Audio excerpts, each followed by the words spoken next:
School of Management Studies IGNOU presents an audiobook on the course MMPC 003 Business Environment for MBA program. Presenting Block 3 Structural Reforms, Unit-9 Financial Sector and Fiscal Sector Reforms, Part 1.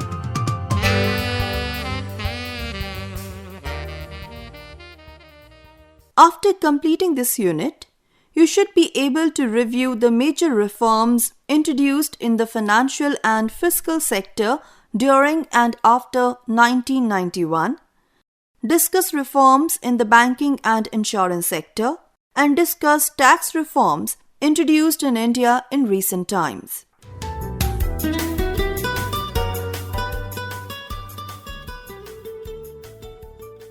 Introduction. You have studied the circular flow of income, output, and employment and learned how various sectors of the economy interact with one another. In circular flow, the financial sector plays a pivotal role in channelizing savings and investment. The banking and insurance sector is an important constituent of the financial sector.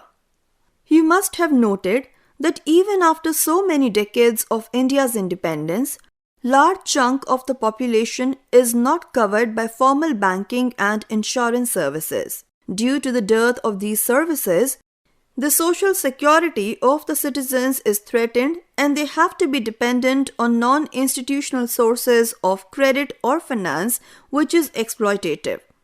The financial sector is itself marred with problems like non-performing assets, that is NPAs, inefficiencies, lack of capital, and many more. In this unit, we will examine the major banking sector reforms introduced as part of New Economic Policy NEP 1991 and then move to recent reforms introduced in the financial sector, especially post-2010. Fiscal policy is related to taxation, expenditure, and public debt. Tax is mainly of two types, direct and indirect. An efficient tax system is necessary for collecting tax revenue in the country. In Unit 8, you have learnt about economic reforms of 1991, and during the process of liberalization, privatization, and globalization, a series of measures were introduced in the fiscal sector in the form of direct and indirect tax reforms. In recent years, the economic policies of the country have taken a new direction and dimension, whereby emphasis is placed on domestic manufacturing, bringing more investment both from the private and foreign sectors, reducing foreign dependence. Make in India and ease of doing business are the buzzwords. To achieve these objectives, a lot of reforms have been introduced in the banking sector, insurance sector, labor market, direct and indirect taxes, and similarly in many other sectors. In this unit, you will study major reforms and policies undertaken in these sectors.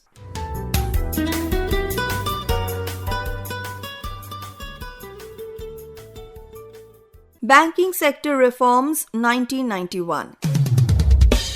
In continuation to NEP and to bring structural reforms in the working of the economy, a series of measures were introduced in the financial sector, especially in the banking sector.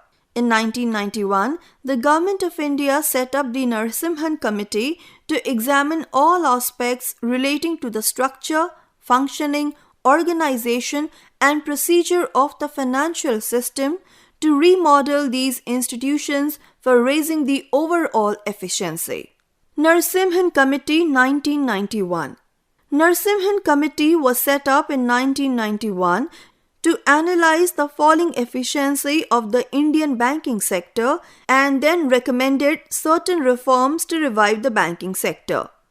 Major recommendations of the Narasimhan Committee 1991 are: Number 1.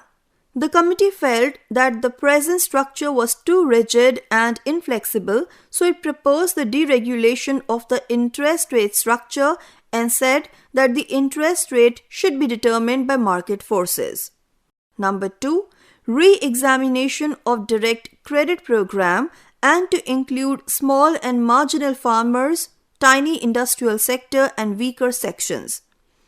The aggregate credit to the redefined priority sector to be fixed at 10%. Number 3, reduction of statutory liquidity ratio, that is SLR, to 25% over a period of 5 years from 38.5% in 1991. Further, the cash reserve ratio or CRR to be reduced in a phased manner from the existing rate of 15%. Number 4, establishment of 4-tier hierarchy for the banking structure, which should be as: Number 1, 3 to 4 banks including SBI at the top of the banking structure and they could become international in character. Number 2, 8 to 10 banks engaged in general or universal banking and they would have a network of branches throughout the country. Number 3, local banks whose operation would be confined to a specific region. And number 4, regional banks including regional rural banks, that is RRBs, would be confined to rural areas and they would be engaged in financing agriculture and allied activities. The fifth recommendation of the Narasimham Committee was introduction of prudential norms and regulations, which included: Number 1, definition of non-performing assets. An asset would be considered non-performing if the interest on such assets remains past due for a period exceeding 180 days at the balance sheet date. Banks and financial institutions to be given a period of 3 years to move towards these norms. Number 2, for the purpose of provisioning, the committee recommended classifying assets into 4 categories, namely standard, substandard, doubtful, and loss assets. Regarding the substandard, a general provision should be created equal to 10% of the total outstanding under this category. In case of doubtful assets, provision should be created to the extent of 100% of security shortfall. In respect of the secured portion of some doubtful debts, further provision should be created ranging from 20 to 50% depending on the period for which such assets remain in the doubtful category. With respect to loss assets, it is suggested that either fully they be written off or provision be created to the extent of 100%.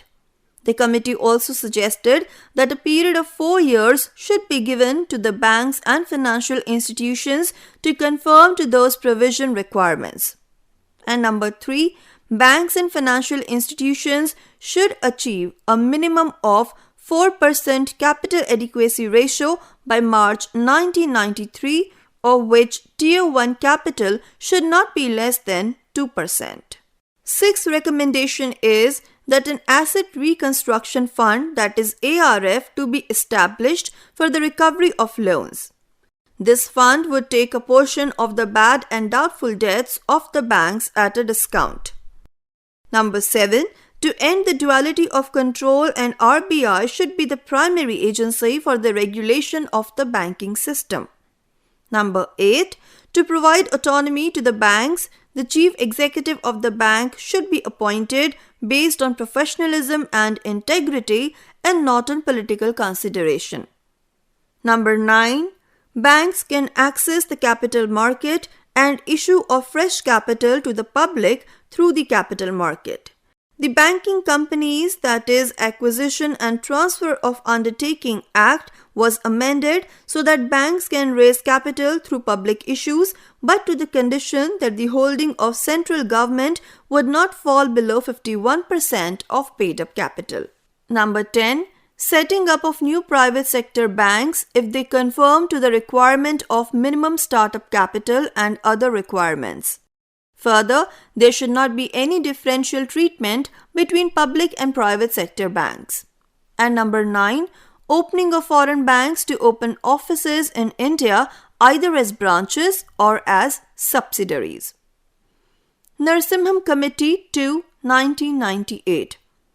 This committee was given the mandate to review the progress of banking sector reforms and design a program to further strengthen the financial structure, technological upgradation, human resource development, capital adequacy norms, and bank mergers. The major recommendations include: number 1, a stronger banking system in the context of current account convertibility, that is CAC. Indian banks must be made capable of handling problems pertaining to domestic liquidity and exchange rate management. So strong banks need to be merged, which will have a multiplier effect on the industry. Number 2, revival of narrow banking concept, whereby weak banks should place their funds only in short-term and risk-free assets like government securities. Number 3, setting up of small local banks which would cater to needs of states or cluster of the districts to serve local trade, small industry and agriculture. Number 4, banks should aim to reduce gross NPAs to 3% by 2002. Number 5, to improve the strength of the Indian banking system, the government should raise capital adequacy norms of 9% by 2000 and 10% by 2002. Number 6, banks to give more autonomy and freedom in the recruitment of skilled, specialized manpower from the market. Number 7, rapid introduction of computerization and technology. And number 8, amendments in the Banking Regulation Act, Nationalization Act and State Bank of India Act, RBI Act, Bank Nationalization Act, etc. to allow greater autonomy, higher private sector shareholdings and so on.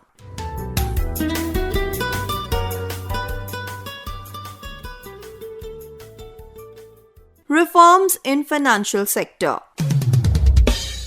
The Government of India from time to time have been making certain reforms to strengthen and stabilize the financial sector. Number 1, Financial Stability and Development Council, FSDC. The Government of India in 2010 created an apex body that is non-statutory to promote financial sector development and strengthen the mechanism for maintaining financial stability.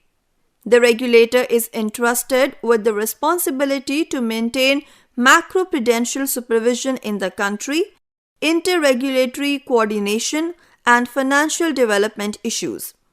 The Union Finance Minister is the chairperson of the FSDC and other members include the Governor of RBI, Chairman of SEBI, IRDA and others. Number 2, merger of Forward Markets Commission, that is FMC, with the Securities and Exchange Board of India, that is SEBI. You must be familiar with forward trading in the context of shares in which buyers and sellers agree to trade a financial asset at a future date at a specified price. Similarly, forward contracts are agreements in the commodity market concerning the future delivery of a commodity at the pre-negotiated prices. The Forward Market Commission, that is FMC, established in 1953, acted as the regulatory body for the commodity futures market in India. However, as part of financial sector reforms, FMC was merged with the Securities and Exchange Board of India, that is SEBI, in 2015. The merger aimed at realizing the benefits of economies of scope and scale for exchange and to harmonize the regulation of commodity derivatives and the securities market. Number 3, Insolvency and Bankruptcy Code 2016. Before the Insolvency and Bankruptcy Code 2016, there were several laws and procedures mostly overlapping and adjudicating forums that dealt with insolvency and financial failure of individuals and companies in India. The institutional and legal framework imposed a heavy strain on the Indian credit system as there was no time limit on the effective and time recovery or restructuring of defaulted assets. Reforms in the bankruptcy and insolvency regime were critical not only for credit markets, which were under a lot of stress, but for the ease of doing business in the country. The new code aims at consolidating and amending laws relating to reorganization and resolution of corporate persons, individuals, and partnership firms in a time-bound manner, that is, 180 days in case of companies. However, a subsequent amendment in this code in 2019, that is, the Insolvency and Bankruptcy Code Amendment Act 2019, has enhanced the mandatory upper time limit to 330 days, which includes time spent in the various legal processes to complete the resolution process. To promote entrepreneurship and availability of credit and balance the interest of all the stakeholders under the new code, the National Company Law Tribunal, that is NCLT, will now adjudicate insolvency resolution for companies, and the Debt Recovery Tribunal, that is DRT, will adjudicate insolvency resolutions for individuals. Establishment of the Insolvency and Bankruptcy Board of India will oversee the insolvency proceedings in the country and regulation of all entities registered under it. To speed up the implementation of this code, Government of India established the tribunals National Company Law Tribunal, that is NCLT, and National Company Appellate Tribunal, that is NCLAT, and Insolvency and Bankruptcy Board of India, that is IBBI, in 2016. Number 4. Banking Regulation Amendment Ordinance 2017. One of the biggest problems in the Indian banking system pertains to non-performing assets, that is NPA. Over the years, they have accumulated and have reached trillion of crore rupees. To deal with the problem of stressed assets, Banking Regulation Amendment Ordinance 2017 was promulgated in 2017. The bill has amended the Banking Regulation Act 1949 and has inserted two new sections, namely 35AA and 35AB after Section 35A. Accordingly, RBI is now authorized to direct banking companies to resolve specific stressed assets by initiating an insolvency resolution process wherever required. The RBI is also empowered to issue other directions for the resolution of the stressed assets. RBI can also form committees to advise banks on the resolution of stressed assets, and the members of such committees will be appointed by the RBI.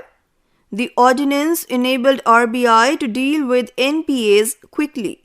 Accordingly, now the Oversight Committee can bypass three major factors or hurdles which slowed the resolution process. These are: number 1, stop free riding by lenders who did not participate in the resolution process.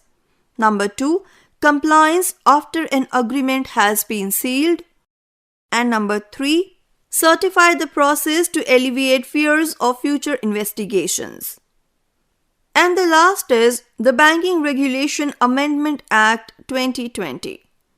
To find a solution to the deteriorating condition of cooperative banks in the country, the government amended the Banking Regulation Act 1949 and promulgated Banking Regulation Amendment Bill 2020.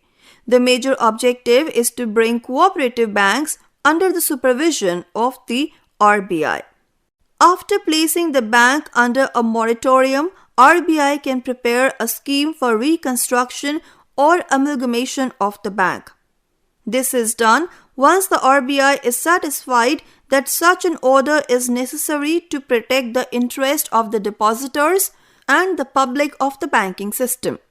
However, the Act also allows RBI to initiate such a scheme without imposing a moratorium.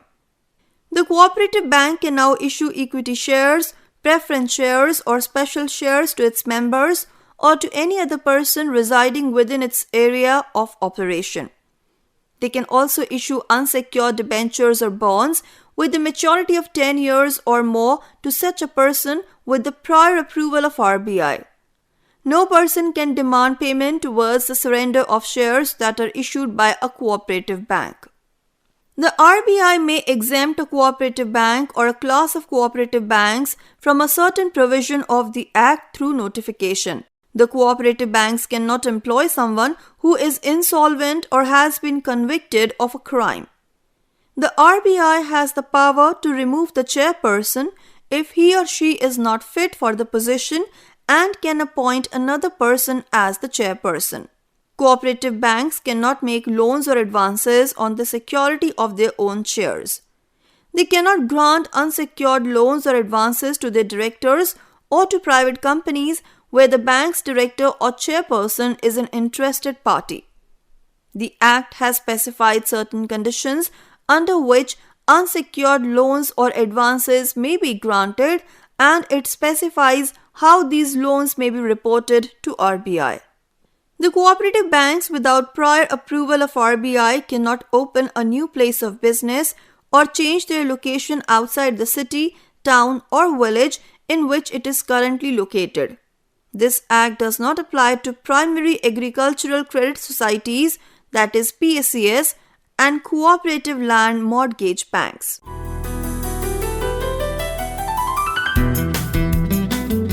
You were listening to the audiobook by the School of Management Studies IGNOU for MBA program. Course code MMPC 002 Human Resource Management. Course Coordinator Professor Nayantara Padhi from School of Management Studies IGNOU. Voiceover by Harpreet Kaur. Edited by Jagbandhu Jana. Program assisted by Tarannum Jahan. Program produced by Dr. Manoj Kumar Singh. This program was brought to you by Electronic Media Production Center of Indira Gandhi National Open University.